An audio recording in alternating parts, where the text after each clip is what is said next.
Hello, I'm Solace-Chukwu Crazy Lady, and here are my takeaways from the just concluded French Open. First off, I believe tennis is in very safe hands. I know with the likes of Roger Federer, Rafael Nadal, Andy Murray retiring, Novak Djokovic getting older, Serena Williams evolving away from tennis, Venus Williams not active at the moment, and maybe Maria Sharapova also retiring. Many said tennis won't be fun or be the same anymore, and that is clearly not true. I've always felt like every generation will have its own greats, and we are seeing that. On the men's side, Carlos Alcaraz and Yannick Sinner are evidence of that, and their mind-blowing French Open final was testament to that as well. They produced one of the most memorable, greatest Grand Slam finals ever.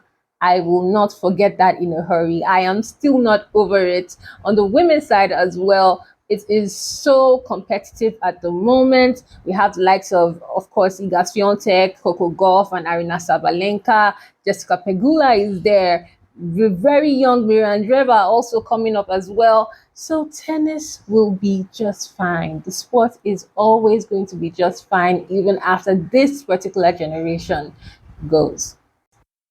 It's definitely normal to miss certain players and certain periods of the sport, but tennis is going to be just fine, y'all. From this French Open, I hope that fans learn that form shifts and progress is definitely not linear. These players will have their good and bad times, and that's okay. I remember Coco Gauff starting the year so well, leading USA to victory at the United Cup, but between February and like early April was clearly not at her best. People on social media were saying she should probably take a break from tennis to regroup and all of that. And I kept rolling my eyes like, why would she want to do that? Well, guess who just won her second Grand Slam title at Roland Garros? Exactly. That's a lesson right there.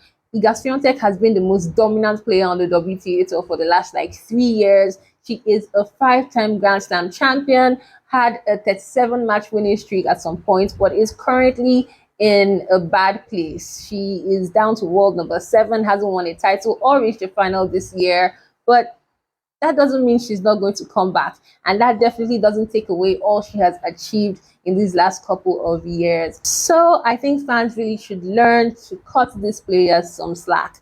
Even the greatest of all time had their rough times. They slipped down the rankings, got injured, lost form as well.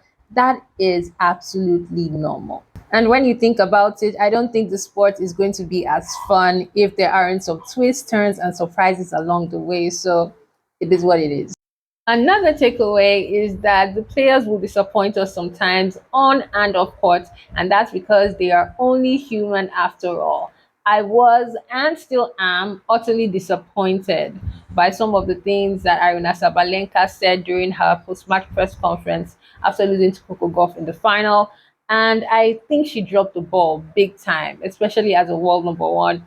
But she also let her emotions get the best of her. She was clearly hurt by that loss. It hit her so hard. She was so emotional and said some things that I don't believe she can really come back from. But maybe if the press conference hadn't come so soon, like right after the loss, she could have spoken with a clearer head. Maybe, but this shows that these players aren't robots and sometimes they will disappoint us.